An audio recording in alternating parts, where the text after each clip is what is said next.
What screams I am upper class? Frequency of travels.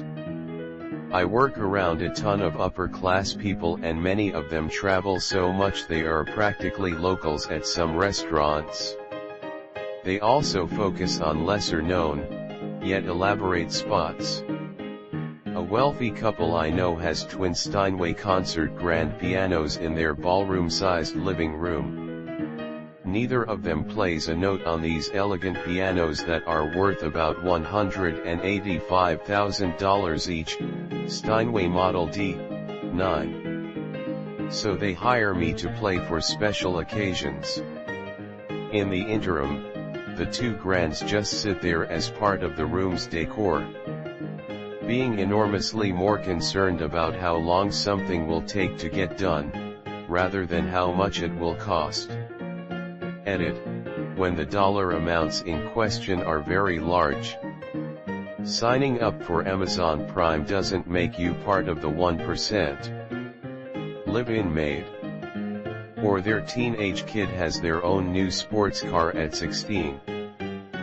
People who treat fines as payments. Let's just park on the street. It's only $1.50. No, we can't park on the street. That's how much a ticket costs. Okay, but let's just do that. I don't want to walk. And #X200B. Punishable by fine just means legal for rich people. I once kicked it with a super rich dude for a few days and it was amazing. I'm talking damn near billionaire rich. Average people don't think about it, but imagine if you were free of all stress regarding work, bills, rent, car maintenance, and etc. This dude was the epitome of carefree. That's what really impressed me about the guy. Every option is always on the table. Anything is possible at any time. You want some steak and lobster? Let me call my assistant. It's 3 a.m. and you want a tattoo? I'll call the concierge. I have a summer home in Aspen Cove. You want to go hang out there for a while? Get some skiing in? Or do you want to go to my winter home in Aruba? We can go snorkeling. Going through life with no worries about going to work the next day. Seriously, it must be so fantastically liberating. After 4 days I had to go back to my workaday life, and it was just as hard as coming down off a serious drug. Not knowing what ordinary things cost, like a banana or pair of socks. When you use vacation as a verb, as in, we vacation in St. Barth's every winter. Shopping at Waitrose. Summer is a verb. Children with their own credit cards. A trophy wife/husband that is far younger and more attractive than you. Calling themselves upper middle class and always trying to relate with middle class people. My mom tells this story of being over at a family's house where their dad had once been my dad's boss. It was the early 90s and the wife was opening Christmas cards. As she opened one, a check fell onto the floor. She picked it up and said, John will be pleased, and put it on the fridge. It was for $20,000. Having a family legacy. The upper class hasn't all that much to do with money. Plenty of upperclassmen are borderline broke, living in old manors with leaky roofs they can't afford to repair. It's a matter of blood and history. Even the wealthiest of the people who lack noble blood and family legacy are typically considered upper middle class. Wearing a monocle. Polo shirt with sweater tied around the neck. Why don't you just buy the higher quality but more expensive brand? Crashing a Tesla and having your mom buy you a new one a week later. Being on Jeffrey Epstein's flight logs. Your head being chopped up gloriously by the people's collectivized guillotine, while the gathered working class cheers in awe. I am upper class. The capital gains tax becomes something you notice. Money talks, wealth whispers. Not looking at price tags. The same thing as being lower class. Having many children. Personal security for your family. The people you associate with. Subtle mannerisms and speech inflict ions. How you dress, not what you think. Particular sense. What times of the day you see them. No student loans for grad school med/law/business. When tuna doesn't come from a can. An extremely loud preppy school child. Flying first class, having your own private jet. One time I was talking to a person I work with, who I knew already to be wealthy. She let drop that she had a person she was paying to take care of her family's money, and that she was paying this person an amount which happened to be more than I make in a year. And I make, kind of a good amount of money. I thought that was quite a flex. Passive income. Online friend of mine was bullied at his private school because his family's butler was a POC. Like WTF. People who instantly recognize my grandpa's 1970s Patek Philippe watch. Going to a boarding school. Jelly cupboards. Real upper class hide the screams, only defeatist use screams. I taught swim lessons at a pretty expensive summer camp, where parents paid upwards of $200 per day for kids, and around $350 per day for tweens. Swimming, hiking, paddle boards, rock climbing, horses, etc. Nothing too special these kids couldn't find at another camp. Lots of celebrity kiddos though. I would charge $50/HR to guard private pool parties because I didn't want to work weekends and didn't really like guarding as much as I loved teaching, but these parents didn't care. I once made $400 in an afternoon guarding a pool that nobody swam in, and $100 tip because the dad felt sorry for wasting my time. $500 to eat catered Kaji Korean barbecue truck food and chat about cars for a few hours, no complaints. It felt like I was just on display for the parents to show that they could afford a guard. I miss it sometimes. I was dumb with the money and didn't save much, but enough for some tattoos, a flat screen, and to put 35% down on my first car. From those that I have encountered, not actually flashing their wealth. Those that do are not truly upper class. They just have money. Class has nothing to do with money. A guy I knew in grad school named Pete. He was the living embodiment of the 1%.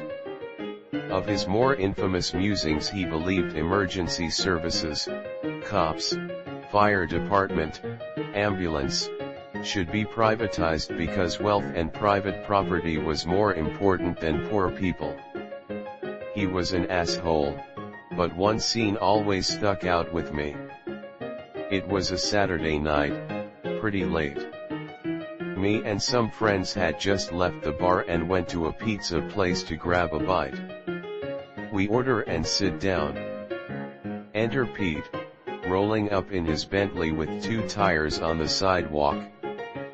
He gets out of his car wearing a black overcoat and a Berbera scarf, sipping on a Grey Goose bottle from a long straw. He walks into the pizza place, pushes his way to the front of the line and starts to order. The people behind him are like WTF and he just ignores them. The girl behind the counter tells him that there were people in front of him. He snaps at her, I'm the son of underscore underscore underscore underscore underscore underscore. My dad owns this commercial property that your business has a lease with. Do you want a job tomorrow? Are you even here legally? She was Filipino. Do you want to be back in Manila shitting in the street? Make my fucking pizza. Lots of yelling and screaming, and since we were in the bar/club district, a couple of cops walk in to check things out. The girl behind the counter is trying to remain calm, telling the cops what was going on, and bunch of other people were too. The cops kinda look at each other and ask Pete about his last name and if he's related to his dad. He says yes. They escort him out. The fucking open Grey Goose is still in his hand. He takes one last long sip and hands over the rest of the bottle, gets back into his car, smiles at the cops and drives off. You always hear of this kind of shit happening, but to see it in plain view was as fucking gross as it was insulting. Upper class doesn't necessarily equate to having lots of money. It's more of an attitude of expectation, a feeling of place in society. It's walking confidently away from your luggage at the hotel reception desk, knowing that somebody will take care of it. It's strolling into a fancy store and feel, or portray, that I belong there, I am familiar with the product. It's not fussing over a spilt drink on your carpet, someone will take care of it. It's strolling up to staff in a restaurant or store and expect responses to any questions I have will be thoughtfully and respectfully answered. Do you see what I mean? It's largely about confidence and how you project it. It can be learned. Having your valet move poor people from in front of you as you perambule down the road. Use summer/winter as a verb. I summer in Monaco and winter in Aspen. Boat shoes. When my girlfriend's best friend, they met before her parents got super well off, and was shocked when I said that I still had student loans. Her dad paid for it and she couldn't understand how I didn't have my dad just pay for it all. My name is Buffy. The idea of living paycheck to paycheck is so sad. Going to a gala. Upper class doesn't scream. It's silently classy. Everything is very nice, but not too new or flashy. Just the right amount of broken in/worn. Let's play tennis after lunch. Remembering a slice of pizza more than sex abuse victims. Moving in with you auntie and uncle in Bel Air. Vineyard fucking vines. Your hobby is dressage. You can stay at our holiday house, it's nothing really. When all four of your tires are the same brand. I have a colleague who recently said, well, people think I'm posh because I went to private school, keep thoroughbred horses and my parents own land, in itself the definition of upper class. When asked how much land, oh, I'm not sure, a few thousand acres. But I'm definitely not posh. Oh, okay. I think the wording says a lot. Education is not something to be ashamed of, ever. But denying you're upper class when you keep thoroughbred horses, and I heard you on the phone to mummy earlier discussing paying the stable hand while you go to Italy for the weekend, well. Manners. Really rich people wear simple clothes, some drive cheap cars, but most are polite. One obvious one imo is not asking about or haggling prices. Like, nothing makes you look broker than asking, how much is this, and then making a face at the price. Grey Poupon. Gated community. Everything hanging on the walls is framed nicely. Prince Andrew. Mixing up wealth with class. Upper class is someone who usually has an inherited title. They may be cash poor but asset rich, i.e. own lots of land and a huge country manor house. Could drive an old Volvo or Range Rover, doesn't really matter to them. Went to a posh private school. Goes grouse shooting at the weekend, owns horses. Wears barber jackets or other country attire, definitely love Wellington boots. Likes polo and rugby, probably drinks Pimm's. People who wear their great-grandfather's boots because the quality is still good and they don't give a damn what anyone else thinks. UK. I had a mate tell me a story about a rich girl at her uni who had never been in a Spoons or Primark. Always travelled down to London to get her hair done, which would cost £400. Her and her siblings all had a trust fund and didn't have to work. I don't know one person who's never been in a Wetherspoons, so I was more shocked to hear about that than the £400 expenses at the hairdressers. If they own a pineapple. 2 phrases, get both and second-hand yacht. My boyfriend's family was entertainment rich, not billionaires but Beverly Hills homeowners, and it shows with his decision making. While he is no longer with money and I do our budgeting, I have to constantly break it to him why getting both is not an option anymore. Though he did say this to me on our first date when I couldn't decide between which pie to get for dessert. He paid for dinner and both pieces of pie that I couldn't finish and didn't comment on the waste. My ex-boyfriend was British upper middle class, went to public school and spoke with an RP accent. He told me his dad bought a second-hand yacht. In comparison, I grew up in a trailer court in rural Idaho. It's been a strange ride. And when I want to drive the point home to my current boyfriend about how poor I was growing up, I ask, how many flavors of hamburger helper can you name? The answer is always, there was more than one. 2-ply toilet paper. You have a fucking horse. I see a lot of life's luxuries and stereotypical joking on the subject trying to answer Op's question. Most answers would fit the question what screams I'm in the financial top 20%. What really is your best bet at detecting one truly upper class, is a certain matter of course.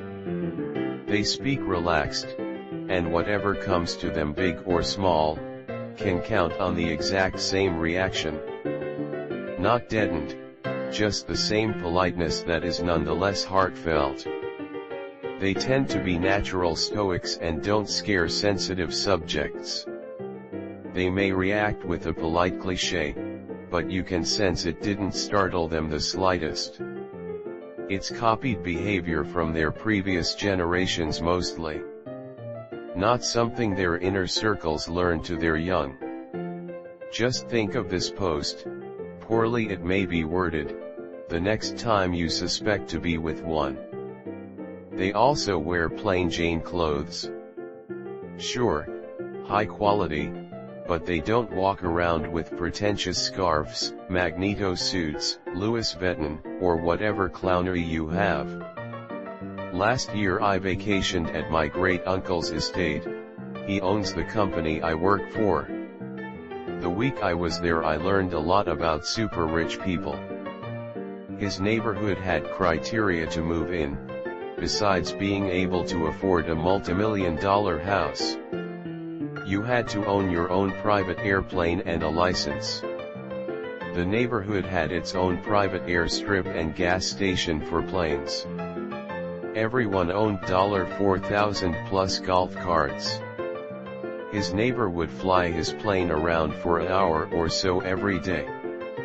They paint their houses seasonally.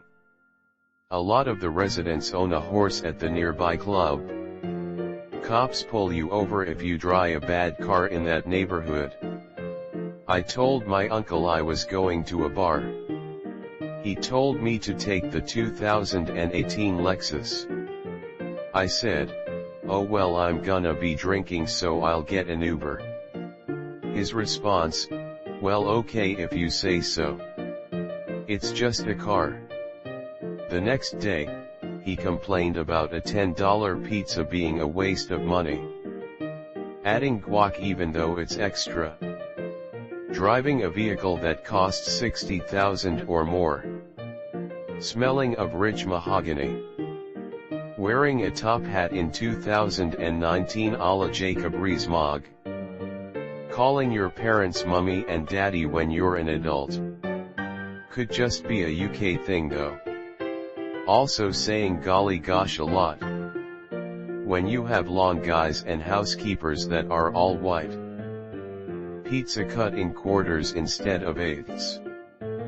Brown bag lunches.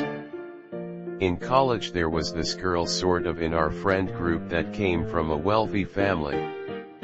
When discussing plans for the summer, there were some people planning a trip together, and she overheard someone say they wish they could go, but they couldn't afford it. Her response was, "I don't understand. Why don't you just have your parents pay for it?" She had always had her parents pay for everything, and she genuinely thought it was the same for everyone. Two stoves side by side in a modern, spacious, well-lit kitchen generously equipped with up-to-date cooking tools and appliances. Compared to the rest of the world, I live in America. Referring to your parents as mother or father. Insecure upper-class people. Mostly. Repost. Middle-class posers. The price of a banana. Not looking at the bill before you pay it. They use holiday as a verb. Where do you holiday? My friend's parents have a lot of money, and I went to a Halloween party that his family friends were having a couple years ago. I distinctively remember hearing the following two sentences, both travel related. 1. We only have 5 trips booked next year, so we're going to try to sneak in a little visit to Egypt in April. 2. Yeah, we were just offered another expenses paid trip to St. Lucia, but we turned it down. It just gets boring when you've been so many times. To the second one, I said I had to downgrade to 1-ply toilet paper this month. Can I have the trip? They all laughed at my quaintness. Having a poop knife in every bathroom. Excuse me, do you have any Grey Poupon?